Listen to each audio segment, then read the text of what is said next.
Hello నమస్తే. Welcome to D9 TV news. మొత్తానికైతే నిన్న కొడంగల్‌లో కేటీఆర్ గారైతే సీఎం రేవంత్ రెడ్డి గారి మీద భారీ స్థాయిలో విరుచుకుపడ్డారు. బీఆర్ఎస్ పార్టీలో ఒక జోష్ అనేది వచ్చింది. ఆ జోష్‌కి కారణం మీ అందరికీ కూడా తెలుసు. మరొకసారి చెప్తాను. రీసెంట్‌గా ఢిల్లీలో జరిగిన ఈ ఎన్నికల్లో కాంగ్రెస్ పార్టీ ఘోరాతి ఘోరంగా ఓడిపోయింది. ఒక్క స్థానం కూడా కాంగ్రెస్ పార్టీ గెలవలేకపోయింది.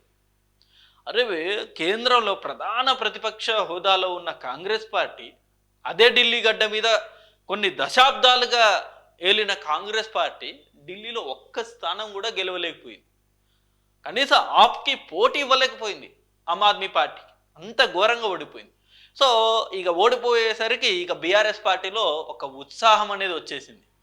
ఇక కాంగ్రెస్ పార్టీకి ఎవరే కానీ విశ్వసించట్లేదు. ఇక భవిష్యత్తులో ఇక్కడ తెలంగాణలో కూడా కాంగ్రెస్ పార్టీని నమ్మే పరిస్థితి లేదు కాబట్టి ఇక ఖచ్చితంగా మనమే గెలుస్తామని చెప్పేసి అసలు ఆల్మోస్ట్ ఇక డైలమాలో ఉన్న బీఆర్ఎస్ నాయకులు కావచ్చు, బీఆర్ఎస్ కార్యకర్తలు కావచ్చు, ఈ ఢిల్లీ ఎన్నికలు అనేవి ఒక పెద్ద అస్త్రంలా మారిపోయింది.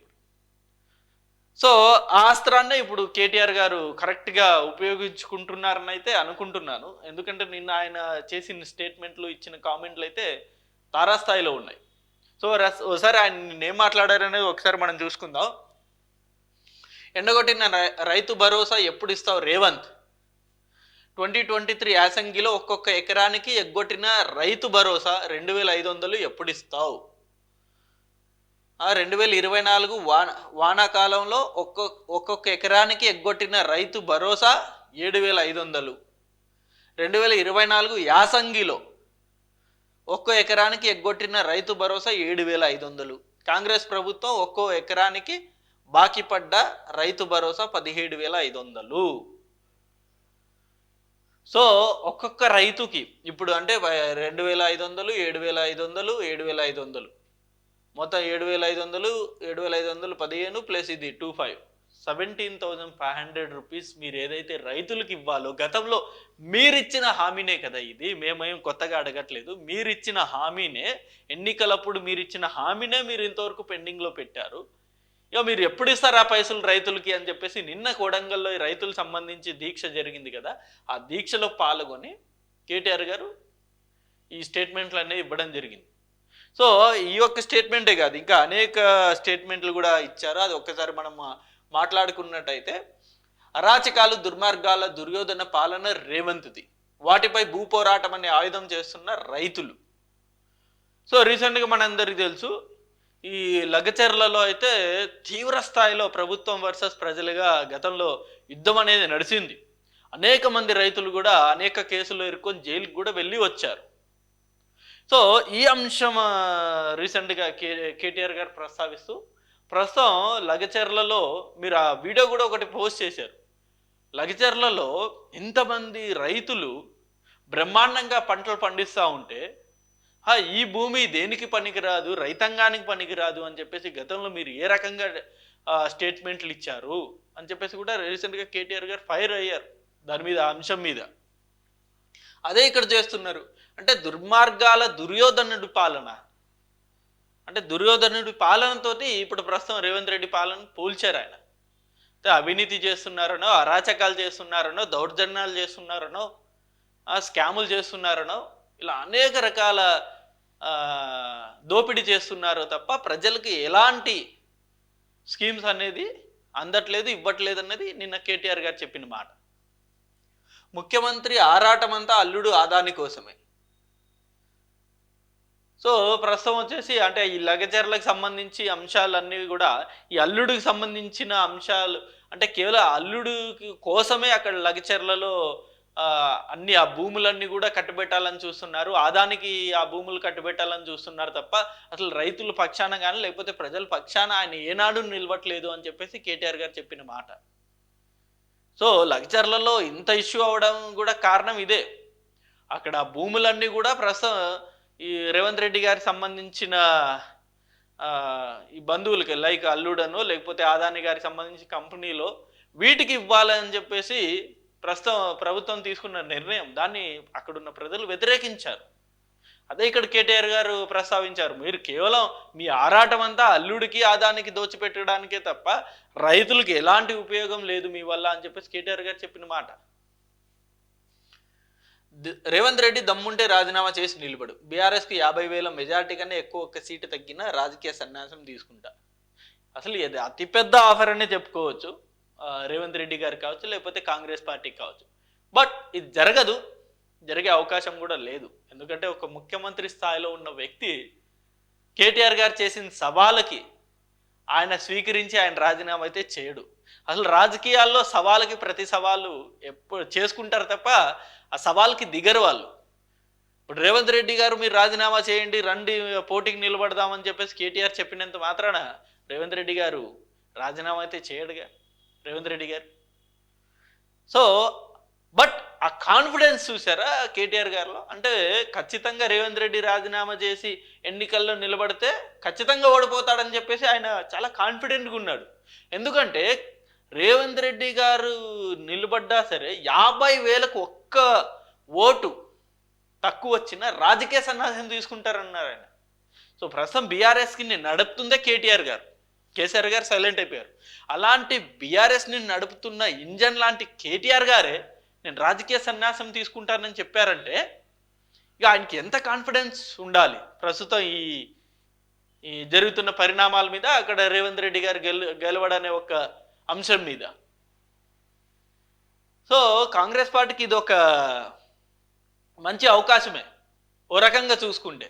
ఎందుకంటే ఇప్పుడు నిజంగా కాంగ్రెస్ మంచి పరిపాలన చేసింది, రేవంత్ రెడ్డి గారికి ఇక తిరుగులేదు అని చెప్పేసి వీళ్ళు అనుకుంటున్నారు. కాబట్టి నిజంగా రేవంత్ రెడ్డి గారు రాజీనామా చేసి అక్కడ మళ్ళీ గెలిచారనుకోండి, ఇక కేటీఆర్ గారు పర్మనెంట్గా రాజకీయ సన్యాసంలోకి వెళ్ళిపోతారు కదా, ఇక అప్పుడు విమర్శించే వ్యక్తులు ఎవరు ఉండరు కదా. సో ఇది ఒక మంచి అవకాశమే. కానీ ఇక్కడ జరగదు, జస్ట్ సవాలు ప్రతి సవాలు అనేవి కామన్, ప్రతి రాజకీయ పార్టీలోనూ ఇలాంటివి జరుగుతూ ఉంటాయి.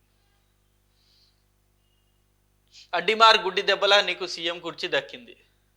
ఈ మాట అయితే ఖచ్చితంగా ఎవరు ఒప్పుకోరు, తెలంగాణ ప్రజలు కూడా దీన్ని స్వీకరించరు. ఎందుకంటే మనందరికీ తెలుసు రేవంత్ రెడ్డి గారు రాకముందు కాంగ్రెస్ పార్టీ తెలంగాణలో ఆల్మోస్ట్ డెడ్. అంతో ఇంతో బీజేపీ పార్టీ అన్న గతంలో బండి సంజయ్ గారి ఆధ్వర్యంలో పుంజుకుంటుందేమో కానీ గతంలో ఆ పర్సంటేజ్ వాళ్ళు గ్రాఫ్ అనేది పెరుగుతూ వస్తూ ఉంది. బట్ కాంగ్రెస్ మాత్రం గ్రాఫ్ మొత్తం కంప్లీట్ డౌన్ అవుతూ వస్తూ ఉంది.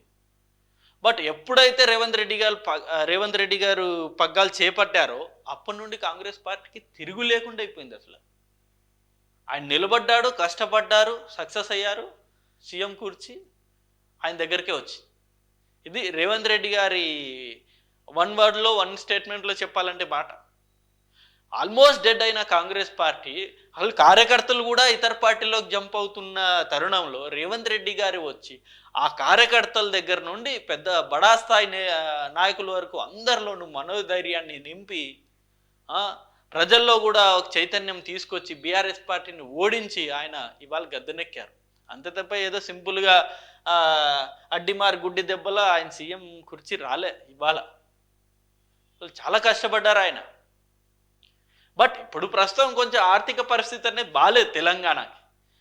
సో అందుకనే ఆయన ఇచ్చిన హామీలన్నీ కూడా అరకొరగానే ఇంప్లిమెంట్ చేశారు. బట్ ఖచ్చితంగా చేస్తాము అని చెప్పేసి కూడా అంటున్నారు. మరి అది ఎంతవరకు సక్సెస్ అవుతుందో తెలీదు. ఎందుకంటే సెంట్రల్ కూడా ప్రస్తుతం కాంగ్రెస్ పార్టీకి అంత సపోర్టివ్గా లేదు. ఇక్కడ తెలంగాణలో ఆర్థిక పరిస్థితి అనేది కూడా చాలా ఘోరంగా ఉంది. సో ఇచ్చిన హామీలన్నీ కూడా నెరవేరాలి అంటే ఖచ్చితంగా సెంట్రల్ అనేది ఎంతో కొంత చేయూత అనేది ఇవ్వాలి. సో ఆ ఇచ్చే పరిస్థితిలో కూడా ప్రస్తుతం లేదు. కాబట్టి కాంగ్రెస్ పార్టీకి ఇంకా కష్టకాలం అనేది వెంటాడుతూనే ఉంది. రైతు పొలాల్లో కాదు నీ భూముల్లో కంపెనీలు పెట్టు, ఎక్కడ చూసినా కాంగ్రెస్ పాలనపై తిట్ల దండకమే. రైతులకి 17,500 బాకీ పడ్డ సర్కార్, టకీమని పడతాయన్న రైతు భరోసా డబ్బులేవి. సో ప్రస్తుతానికైతే రైతు భరోసా అనే అంశం మీద కూడా ప్రజల్లో చాలా అసంతృప్తినే ఉంది. ఎందుకంటే చాలామంది రైతులకి రైతు భరోసా అమౌంట్ అనేది కూడా ఇంకా సంపూర్ణంగా అంటే పూర్తిగా క్రెడిట్ అవ్వలేదు. కొందరు క్రెడిట్ అయింది, మరి కొందరికి క్రెడిట్ అవ్వలేదు. దీని మీద రైతుల్లో కూడా చాలా అసంతృప్తి అనేది ఉంది. అరే చెప్పిన మాట ప్రకారం రైతు భరోసా ఈ పాటికి రావాల్సింది రాలేదని చెప్పేసి కూడా చాలామంది కోపంగా ఉన్నారు ప్రస్తుతం కాంగ్రెస్ పార్టీ మీద. దీనికి సంబంధించి రీసెంట్గా కొమ్మటిరెడ్డి రాజగోపాల్ రెడ్డి గారు కూడా చాలా సంచలనమైన కామెంట్స్ అనేది చేశారు. అంటే గతంలో కేసీఆర్ ఉన్నప్పుడు ఇలాంటి పరిస్థితి లేదు, కేసీఆర్ గారు ఉండి ఉంటేనే బాగుండేది కదా అని ఒక సభలో నవ్వుతూ చెప్పారు. బట్ అది నవ్వుతూ చెప్పినా సరే చాలా సంచలనమైంది అప్పట్లో. అంటే కేసీఆర్ గారిని పొగిడిన కాంగ్రెస్ ఎమ్మెల్యే అని చెప్పేసి చాలా న్యూస్ అనేది వైరల్ అయింది. సో అలాంటి పరిస్థితే ఉంది. నిజంగా కేసీఆర్ గారు ఉంటే ఈ పాటికే రైతు భరోసా డబ్బులు వచ్చేవనే ఒక పరిస్థితి కూడా ప్రజల్లో ఉంది. ఆయన అప్పు చేశాడో మరి ఏం చేశాడో కానీ మొత్తానికి టైంకి ఈ రైతులకు సంబంధించిన అమౌంట్ అనేది క్రెడిట్ అయిపోయేవి. బట్ ప్రస్తుతం కాంగ్రెస్ పార్టీ పోరాటం అనేది చేస్తూ ఉంది, ఏదో ఒక రకంగా అన్ని స్కీమ్స్ కూడా ఇంప్లిమెంట్ చేయాలని. బట్ అలాంటి పరిస్థితి అయితే కనబడడం లేదు. కాంగ్రెస్ పార్టీకి ఉన్న ఆర్థిక వనరులన్నీ కూడా అసలు క్లోజ్ అయిపోయాయి, అన్ని దారులు కూడా మూసిపోయాయి. ఏదున్నా ఇప్పుడు స్టేట్లో ఏదన్నా ఫండ్ రైజ్ అయితే తప్ప ఇప్పుడు ఇంప్లిమెంట్ చేయలేని పరిస్థితి. కేంద్రం ఎలాగో డబ్బులు ఇవ్వట్లేదు. పెట్టుబడులు ఇప్పుడున్న పరిస్థితుల్లో పెట్టుబడులు కూడా చాలా తక్కువగా వస్తున్నాయి. సో ఏ రకంగా చూసుకున్నా ప్రస్తుతం కాంగ్రెస్ పార్టీకి అయితే గడ్డుకాల పరిస్థితే ఉంది. సర్కార్పై BRS working president KTR fire. So ఇదివరకు మనం మాట్లాడుకున్నట్టు సో ప్రస్తుతానికైతే రేవంత్ రెడ్డి గారి సర్కార్ మీద కేటీఆర్ గారే కాదు, ఈవెన్ ఇటు బీజేపీ కూడా వాళ్ళు చాలా ఫైర్ మీద ఉన్నారు. అందరికి తెలుసు బీజేపీ ఇప్పుడు ఏ రాష్ట్రంలో ఎన్నికలు పెట్టినా సరే బీజేపీ ఇట్టా గెలిచేస్తుంది. సో అదే వాళ్ళ ధైర్యం. సో భవిష్యత్తులో తెలంగాణలో కూడా బీజేపీ పార్టీ ఎలాగైనా సరే అధికారం చేపట్టాల్సిందే అని చెప్పేసి రీసెంట్గా ఇక్కడున్న బీజేపీ నాయకులు డిసైడ్ అయిన తరుణంలో వాళ్ళు కూడా ఇప్పుడు రేవంత్ రెడ్డి గారి సర్కార్ మీద అనేక విమర్శలు అనేది చేస్తూ ఉన్నారు. మరి చూడాలి, ఓ పక్క బీఆర్ఎస్, ఓ పక్క బీజేపీ, ఈ ఇరు పార్టీలు కూడా కాంగ్రెస్ పార్టీ మీద విమర్శలు అనేవి తీవ్రతరం చేశారు ఆల్రెడీ.